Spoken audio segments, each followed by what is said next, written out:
Every episode with some chair dancing. I know. I've always wanted to. I do it with you guys. You? I do. See, she's right. She's an active participator. I can't hear it, but I'm going to just follow you guys.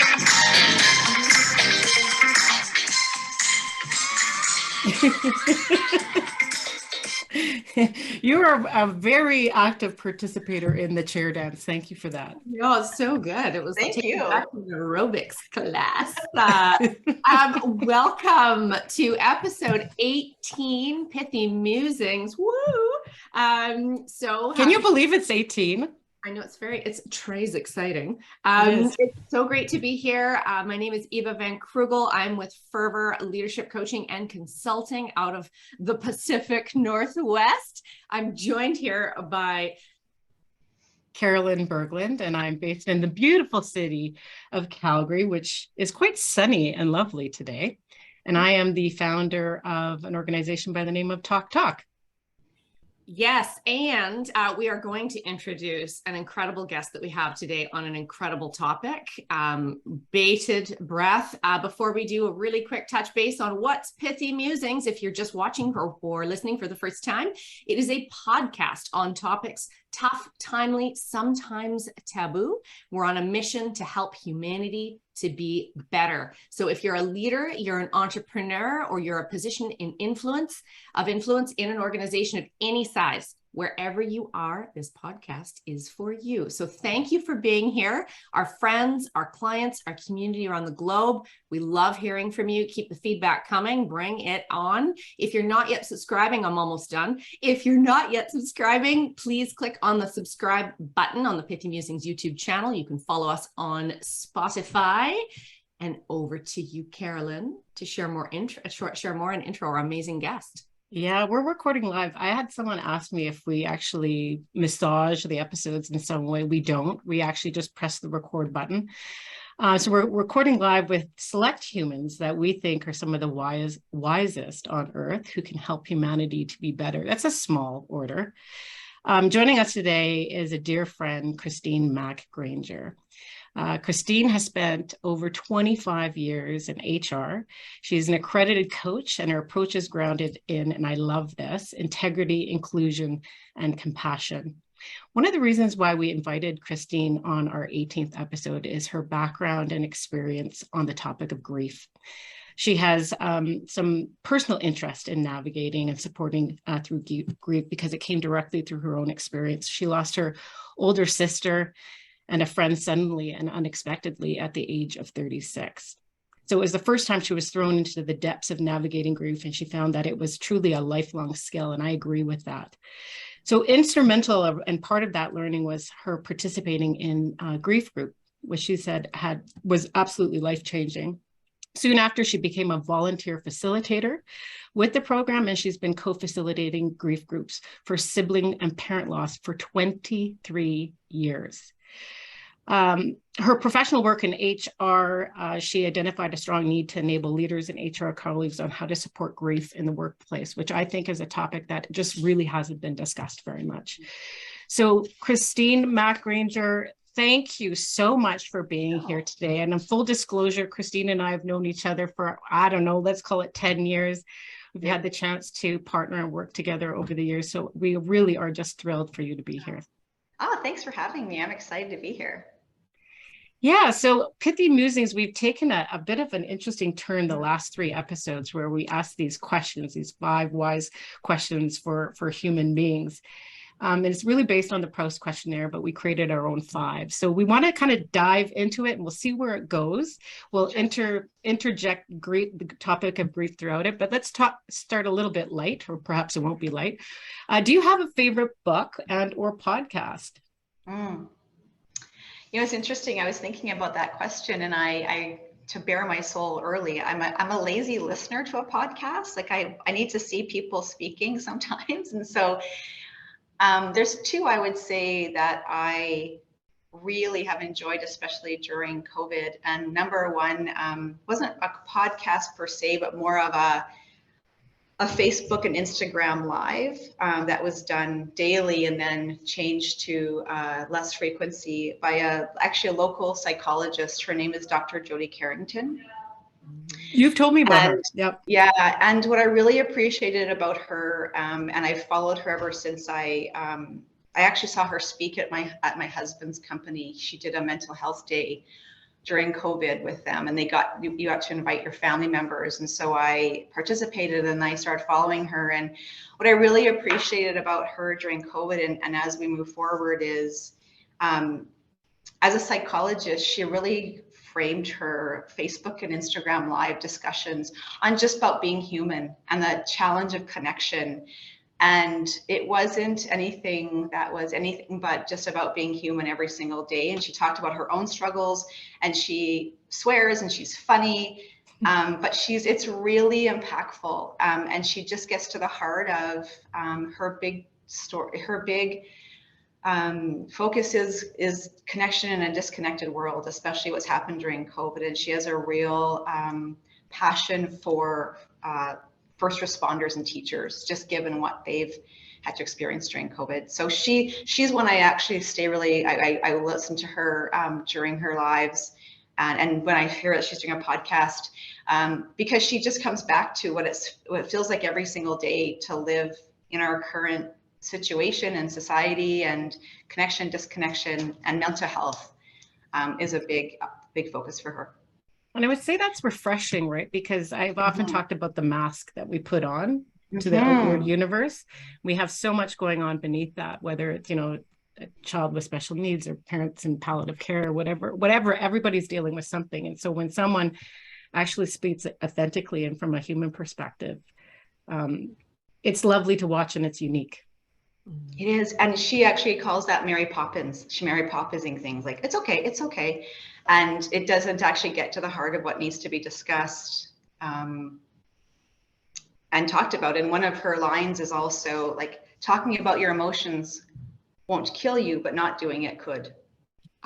Right. So yeah. I'm curious, has she talked at all about grief, or is there something? She has actually, yeah. She has. And, and so she's talked about grief generally, but she also steps into a conversation about it when there's been, one of the unfortunate mass school shootings or one of the really tragic events. Like, she'll step into it to support her community that she's never met, but sits with her during her lives to talk about triggers, what that means, and grief around support and things like that. Well, maybe, and I'll shut up after this. Sorry, I'm just super interested. So maybe what makes sense to start, Christine, is what is grief? Because I think oftentimes people have this notion that grief is a loss or a death. But my guess is that it's much broader than that. Yeah, I think, one of the ways we've talked about grief is it's actually your response to anything that a loss, something that's important to you. And so, obviously, it can be a loss of a human life. It can be the loss of a relationship. It can be a loss of a home. It can be a loss of a job. It can be a loss of health, a dream. So grief transcends all of those things. I think we talk about it more, and it's more overt in terms of the loss of a life. But it can really be what's important, what's a loss of something that's important to folks. Yeah, it's interesting. Carolyn, you've got a thought, I can tell. No, and I was just thinking losses, and I would imagine that the pandemic has elevated the number of losses, right? Yeah. So, economic insecurities or food insecurities or loss of sense of personal. I mean, we were locked up in our houses. Yeah. Right. It kind of feels like imprisonment. So there's got to be grieving around, each of those. And I would say that it's probably more so than it ever has been. It's certainly in my lifetime from a global perspective. On the divisiveness of COVID, right? The loss of even how relationships have changed as a result of some of the strong opinions during COVID that have driven people apart. And those relationships matter to people, and they may feel different now. Yeah, there's reference to the pandemic having been one of the greatest global and collective traumas that humanity has experienced. Yeah. All at one time. Yeah. You know, on that, I know we've got these 5 questions for wise humans, and we will get through them. Really interested to understand from your perspective, Christine, what are some of the common myths about grief? I think that some of the common myths, it's a great question. That it's contained to a period of time. Like, it's been 3 months, like, it's been a long time. It's a life, like you talked about in the beginning, Carolyn. It's a lifelong journey. It sits with you. You know, some of the significant losses in your life, whatever those are, they sit with you. They just change over time, but they become part of who you are over time. They change over time, and the response to them change over time. So that's definitely a myth. I think one of the biggest myths that we like to talk about is that a loss of the physical being is just the loss of that connection forever. And there's lots of different ways you can stay connected to that person throughout the rest of your life, how you honor them, how you bring them into different celebrations and things like that. So another myth is, once they're gone, they're just gone from your whole, like, thinking about them or them being part of your life. It just changes how you love in absence versus love in present.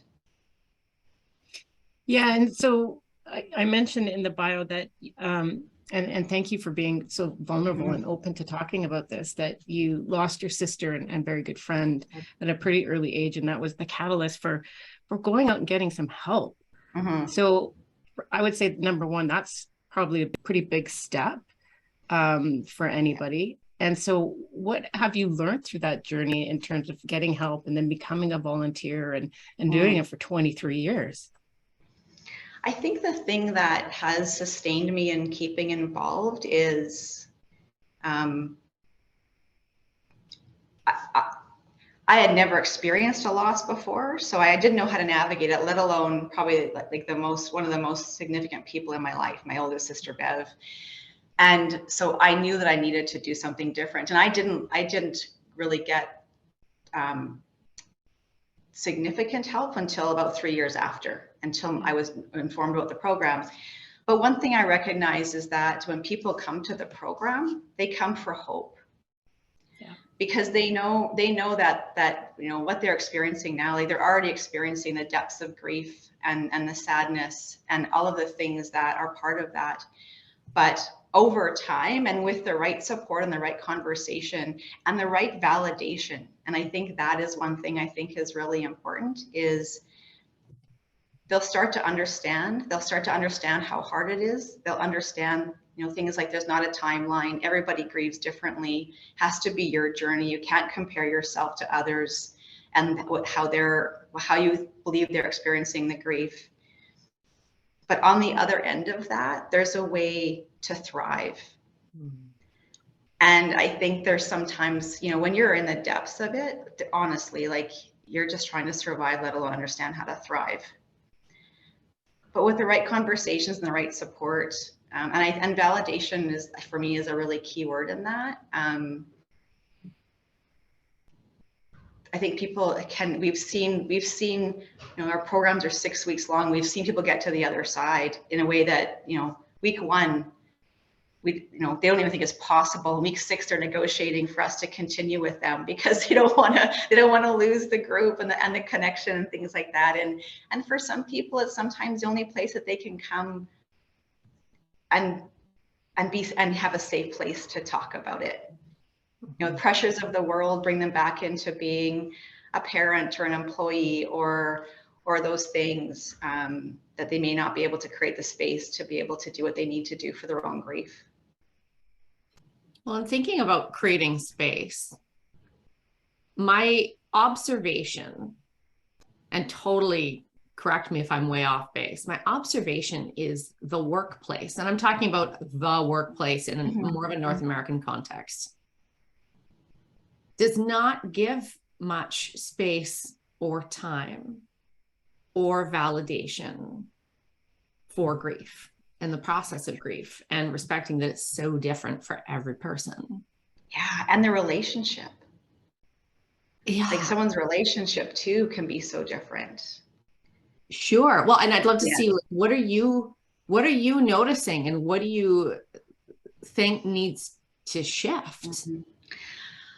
You know, I think the challenge, and it's a long time, I think it's maybe starting to shift a little bit, but the long time policy for bereavement was 3 days. Yeah.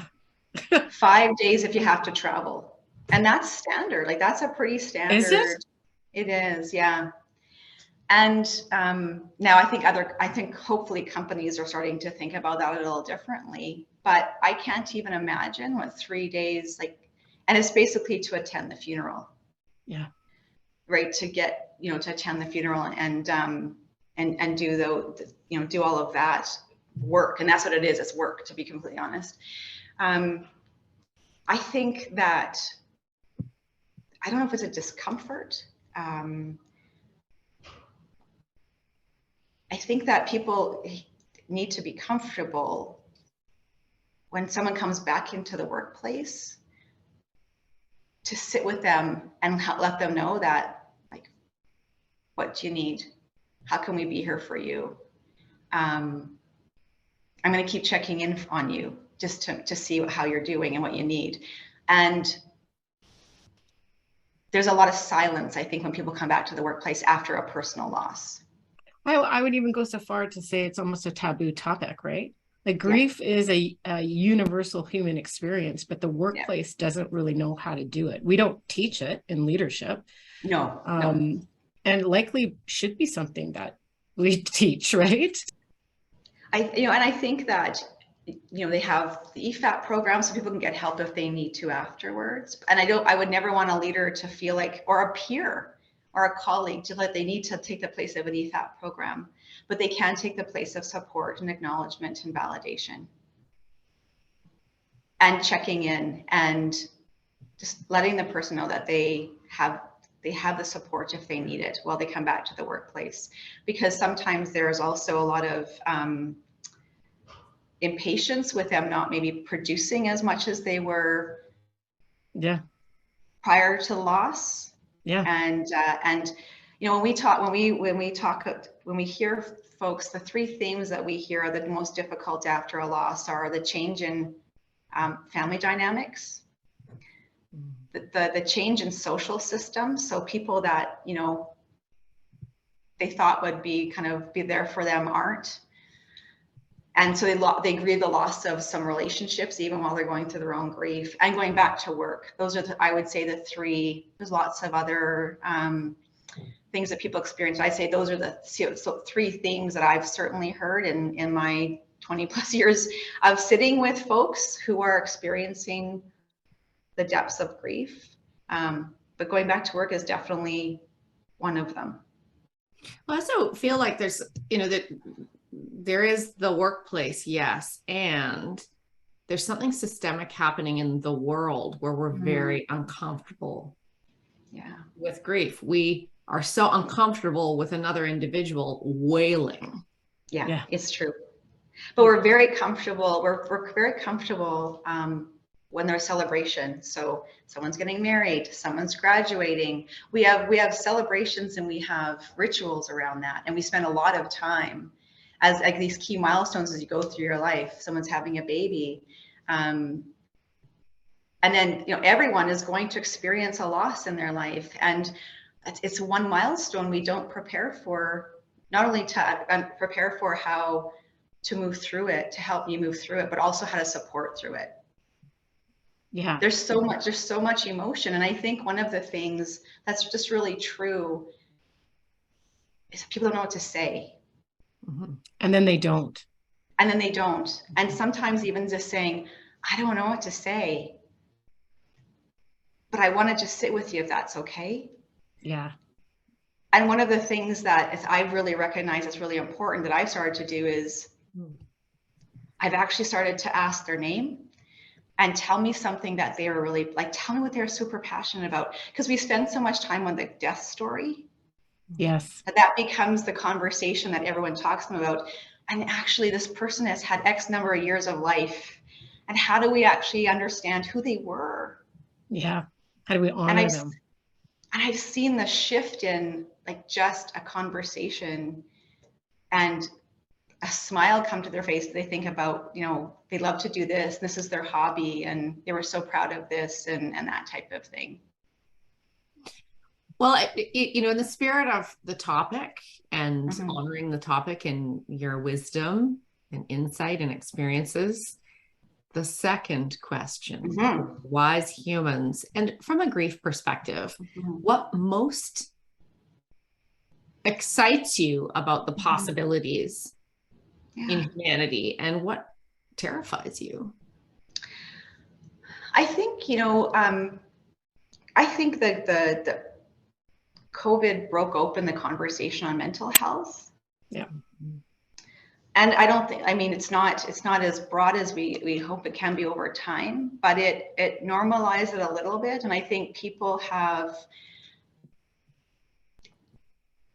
gotten a bit more comfortable talking about mental health. And I hope that continues in ways that it breaks open even in like broader, to talk about, to be comfortable with people not always being okay, or always like Mary Poppins and things, or smiling and that type of thing.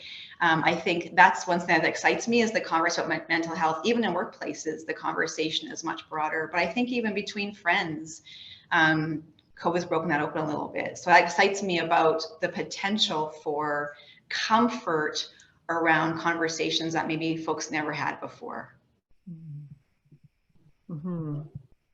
Yeah. Go ahead. Well, let's move on to the third question. So from a grief perspective, what do you think the future is asking organizations to be or to do differently?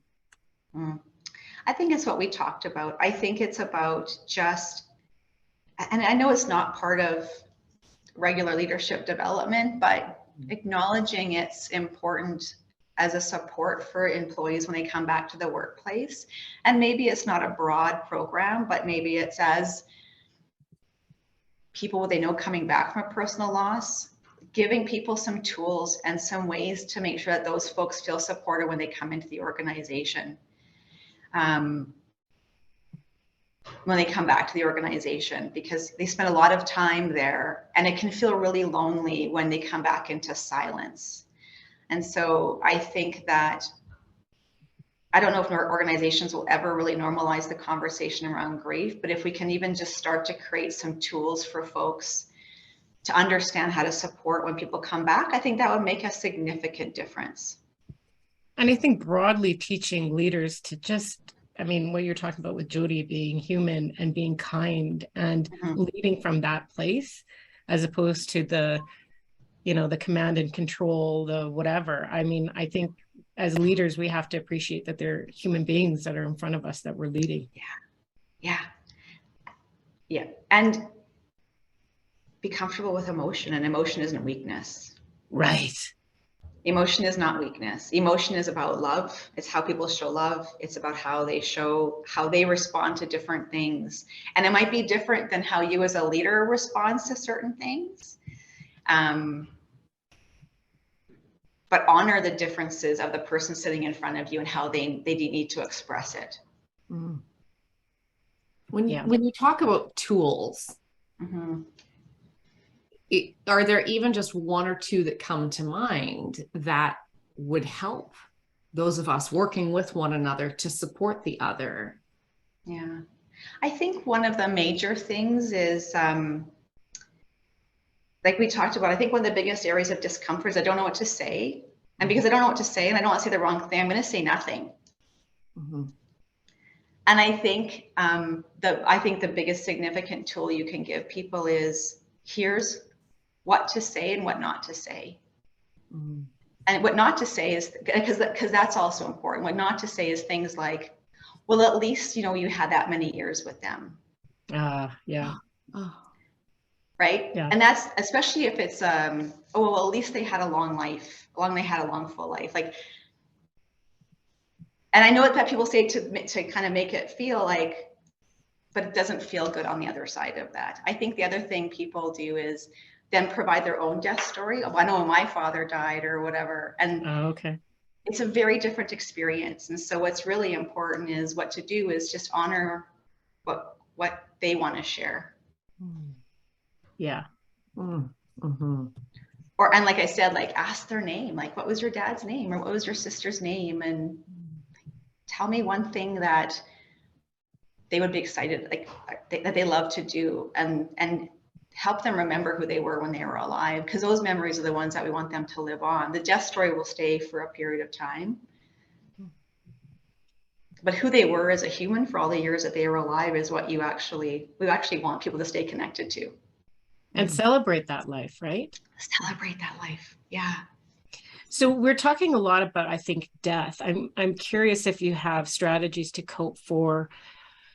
A lot of people have been let go during this pandemic. A lot of people are suffering through some of the inflation challenges that we're having. Any ideas about, I'm sure there's many of our viewers that have gone through some of that stuff. Any ideas about how to cope through some of that? Yeah, I think that I think one of the biggest things is find your social system that you can be comfortable with and that will be there with you and for you. And I think we've actually normalized through COVID reaching out for mental health support as well. Yeah. Curious, as you're talking, I just had this idea. I'm kind of going on a different direction, but there is this notion of 5 stages or 7 stages of grief. Do you buy that or not buy that, or where do you land? It's a great question. So what I've learned over the past, I'd say, few years with the program that I'm involved in is, so Elizabeth Kubler-Ross, who actually created the 5 stages, she actually wrote it for someone who has found out they are terminal or will pass away. And so it's what a person who will pass away goes through, the 5 stages. No, it wasn't built for a griever. And so there's different models that I would say we've seen that people have resonated with. Then there's a few different authors. And so there's Therese Rando, who wrote The Cycles of Grief. And we actually anchor into that. The cycles of grief being avoidance, confrontation, and integration. So you think about avoidance right after a loss, and this can be applied to all we talked about, like all the different types of grief. Avoidance right after a loss, like confrontation is that mucky part where you're just in it and you're grieving and it's hard and you've acknowledged it, and then the integration is on the other side of that, integrating back into what is your new normal, what is life now on the other side of that, and with connecting to that person as you move on. So that is one side. That's one of the key models that we use that probably replaces the 5 stages of grief. Another one is we talk about is the tasks of grief. So William Worden is another author of grief, and he has 4 tasks of grief that you'll go through. And I think about, Carolyn, your question about like other losses, I think you go through these 4 tasks. It's about acknowledgement, working through it, kind of understanding your new normal, and then integration back into your life again. And it fits well with the cycles of grief I've just talked about. The other one that we really like to talk about is the styles of grieving. So different people will have different grieving styles. Some will be thinking grievers and some will be feeling grievers. And what you have to watch with both type, because some might look like they're not really grieving, but they are. And some you'll know they're very emotional. You'll see it a lot in how they talk about and interact with people. So we try to, and what we say is like, what resonates for you is what you should connect with, and what little tidbits can you take away for your own understanding. But we don't actually use the 5 stages because of the context but through which it was written for.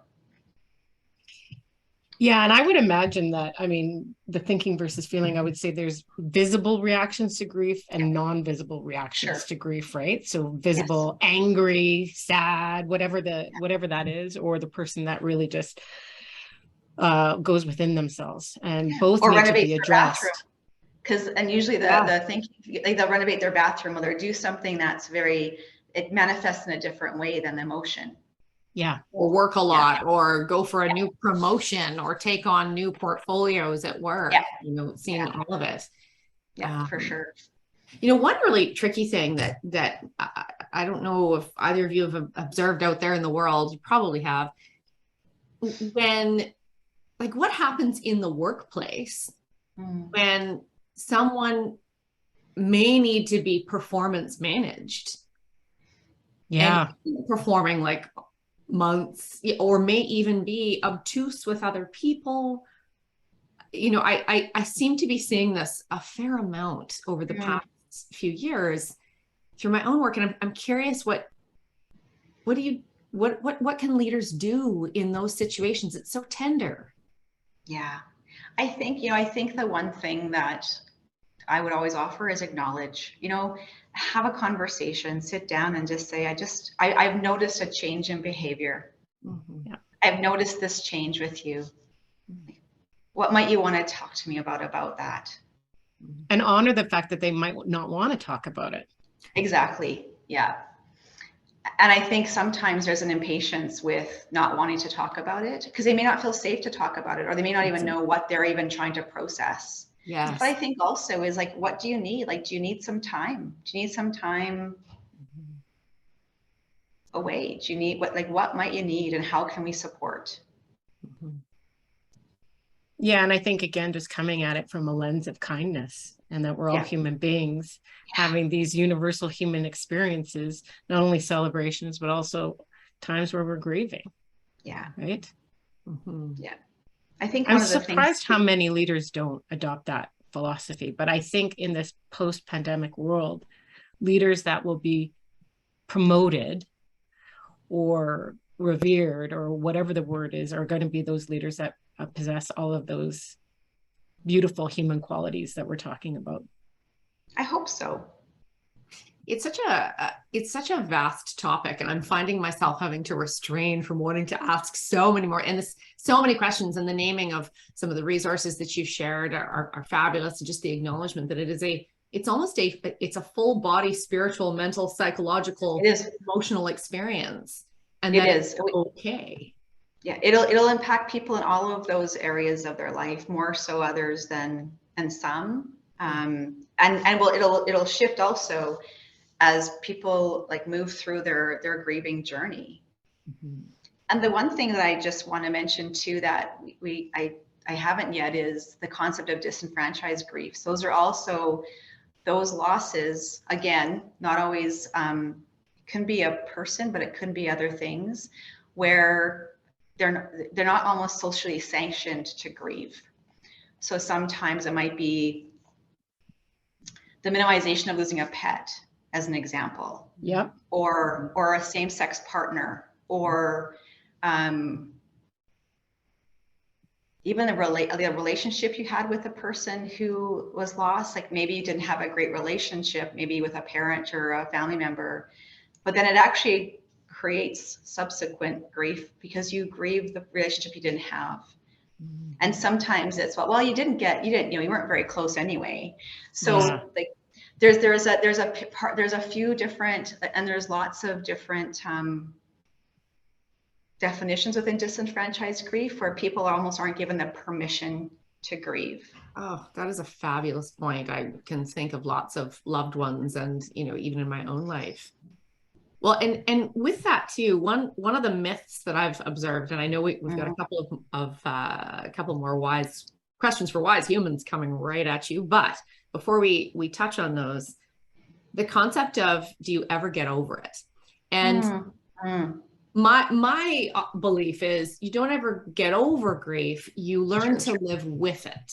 It's true. Yes, and it changes over time, and it just becomes a different part of who you are over time.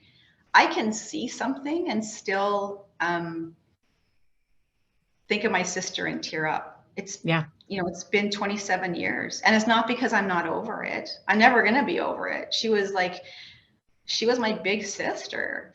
I'm still the youngest of 5 girls. She was the oldest of us 5. Things will trigger it, but the waves of that trigger will change over time. You know, like, so, I don't think you ever get over it. It just changes how much of your emotional energy it takes over time. Well, and there's something in my brain nattering at me, and that is, you know, I like to think that I'm not a judgmental person. I'm not supposed to be judgmental, especially in my work. And yet I'm still sort of assessing something that I'm okay with or not okay with in my values, but it's okay for other people to practice their own values, all of that. What I'm trying to get at is, when someone passes and on social media, there's just a ream of comments going, sorry for your loss, sorry for your loss, sorry for your loss, sorry for your loss. My condolences. And there's something for me when I read that, maybe it's just me and my own crap, I don't know, but there's something in that for me that feels disconnecting. Yeah. And what's my problem, or what's the opportunity? I don't know. What do you think? Well, it was interesting because if you're going to ask me what terrifies me, it's actually social media. Because I think social media, I'm a heavy user. I use it a lot to, you know, plan my life, but I see cruelty, I see divisiveness, you know, on social media. But I think about, you know, what Timothy Clark said, and I wrote it down when I was listening to your last Pithy Musing, but is interaction is not connection. Yeah. And to me, social media is interaction. It's not true connection. And so I think social media, an example that you provided, Eva, it's information. And I think for folks that's important to them to be able to say, I'm sorry for your loss, and that type of thing. I worry about the person on the other side of it, that I just hope that they're also getting some real connection and support. I got to be honest, I've just kind of swallowed hard, because I think it was 2 days ago, a friend of mine lost a precious pet of hers, and I was one of those contributors to So Sorry to Hear, right? And I think probably the better answer, now that we're talking about it, would have been to text or pick up the phone and say, don't know what to say, to your earlier point, Christine, but I'm here. Well, right? At the same time too, like as I said all that, I'm also going, I also believe people are doing the best they can with what they have. And we're also talking about a system out there in the world, at work, wherever, where we've kind of cultivated a muscle to stay tight and keep it all within, and we're really uncomfortable with grief. So we don't really know what to say. So you know, my comment is also saying, I kind of own my own crap in a way, because I'm saying, I kind of notice the limitation, and I'm uncomfortable with the limitation, not that someone in particular said it or not. And I think, you know, people, the best you can do is try, right? And so as you learn more about emotion, like grief, the best you can do is try. Like what you just said, Carolyn, was beautiful. You know what? Now I know I could actually, I could have texted her and said, wow, I'm like, I don't know what to say, but I'm here for you. And the other thing too, that I've changed my language as I've gone through these years, is I no longer say, let me know what you need. I'll say, what do you need? What can I do? Because if you say, let me know what you need, well, it's true, and you want people to feel like they can reach out. It actually puts the job on them. Versus what can I do? What do you need? And if they say, I don't know yet, it's like, okay, you know what? I'm going to check back in with you. Yeah. And you take the lead. And you take the lead, and don't make it another job for them to have to like reach out, because they typically won't, unless it's someone very, very close, because they don't want to make people uncomfortable, and they don't always know what they need or how to ask for help. I love that idea of I'm going to check back in, because there's this silence that we go into in grief. Well, and especially after, I think about like what I would also say is there's lots of energy and support, I'd say, for the first month-ish after a loss. But you know, when the support is also needed is 3 months later, 6 months later, and that's when people can start to feel really alone and unsupported. And I think that's the difficult part, because then you start to go through all the first birthdays, the first anniversaries, the first Christmases, right? Yes. All of those first, and that's actually where. And if I know someone well, or I feel comfortable, I'll actually say, hey, I know Christmas is coming up. What might you be doing for Christmas this year?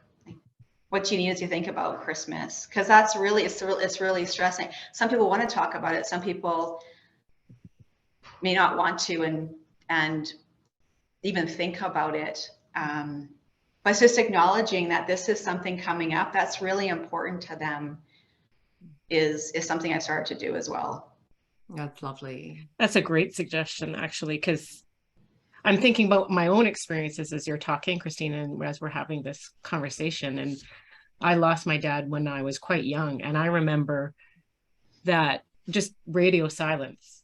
So I know what that feels like. But even though I know what that feels like, I still struggle with, well, what do you do?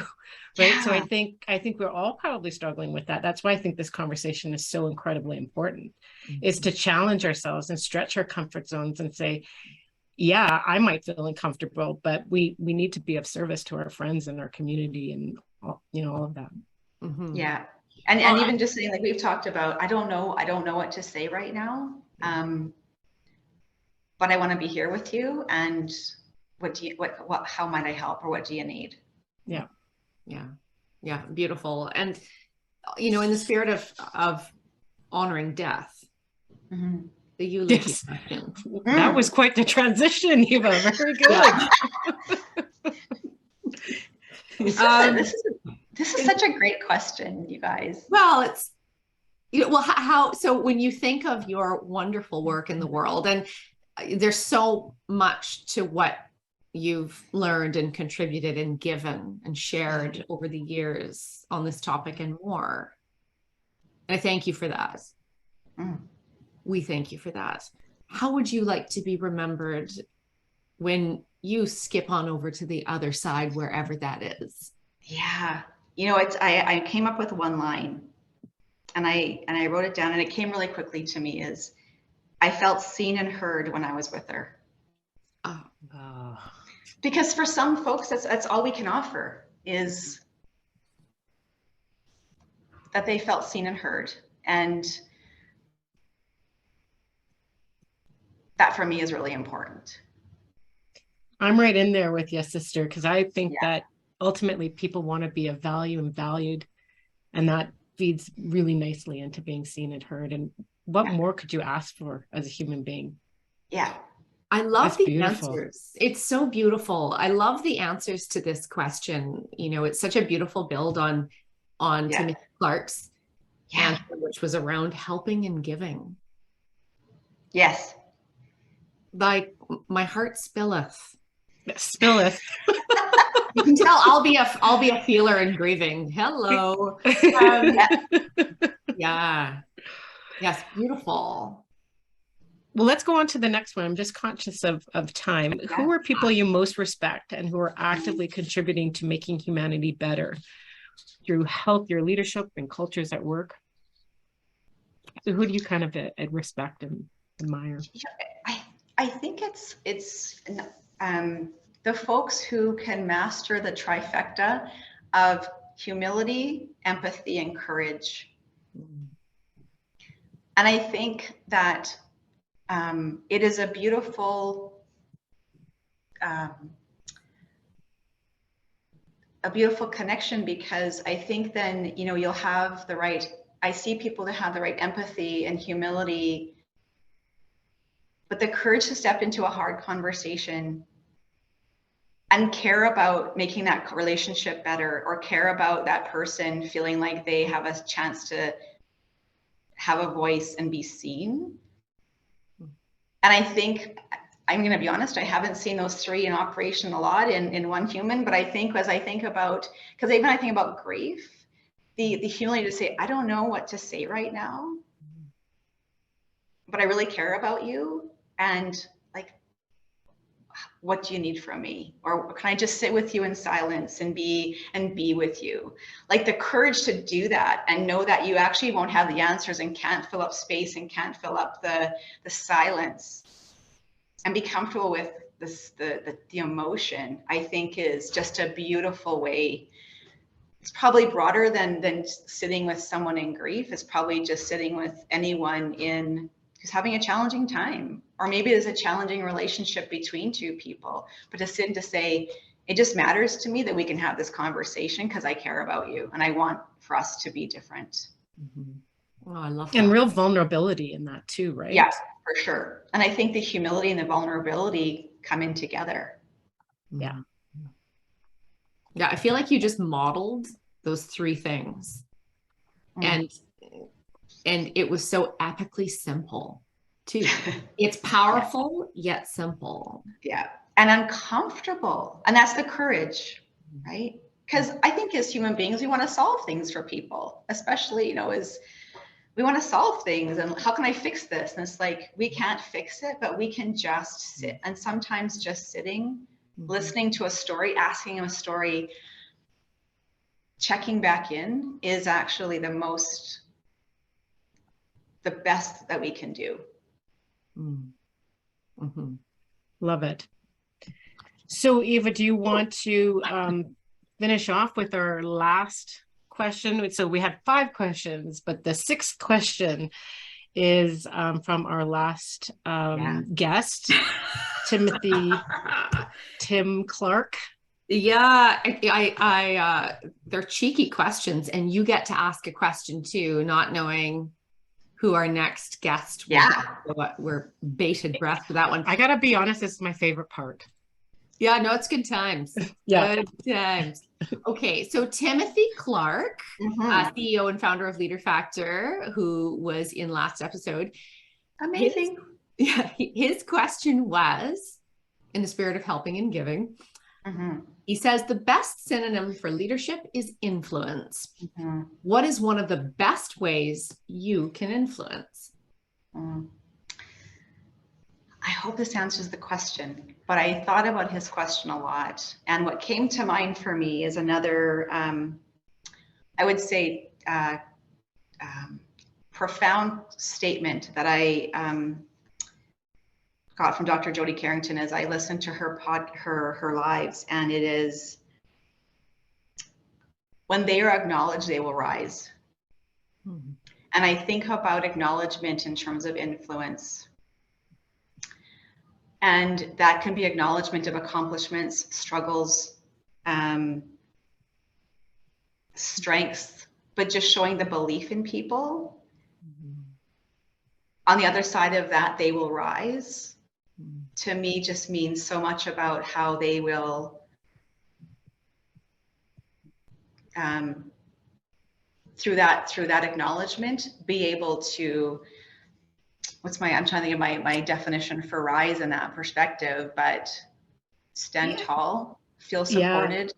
Well, and there's an umbilical cord to what you said around being seen and heard.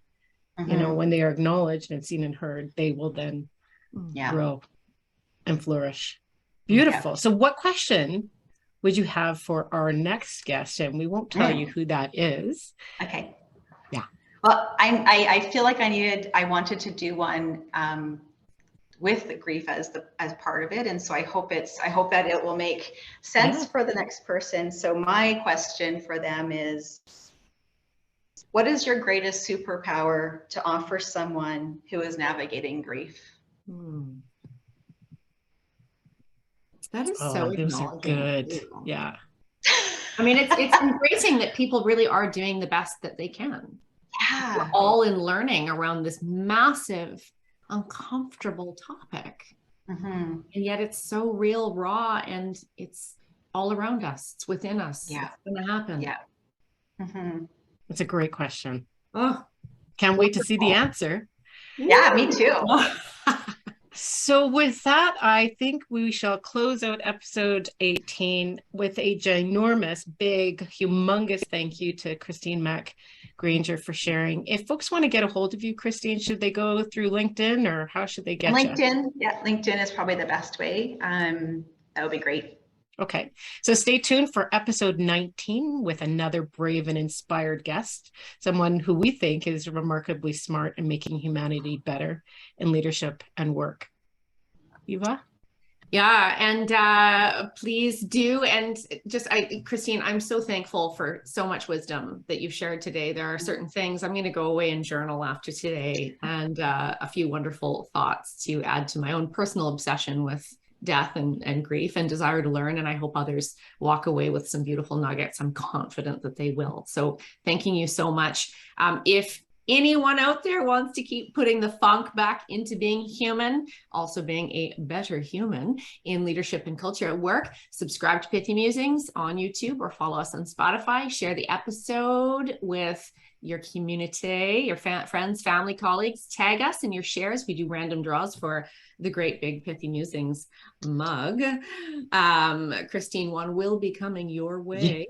I heard. I'm excited. Yeah, and you can also find our funk and disco playlist, because that's how we roll. It's on Spotify. If you have feedback, questions, ideas, bring it on. We want to hear from you. You can write us, write Carolyn at talktalk.ca. You can write me at eva@livewithfervor.com. And with that, until next time, stay pithy. Stay pithy. Keep musing. Thanks, Christine. Thank you guys so much. Thanks for the conversation.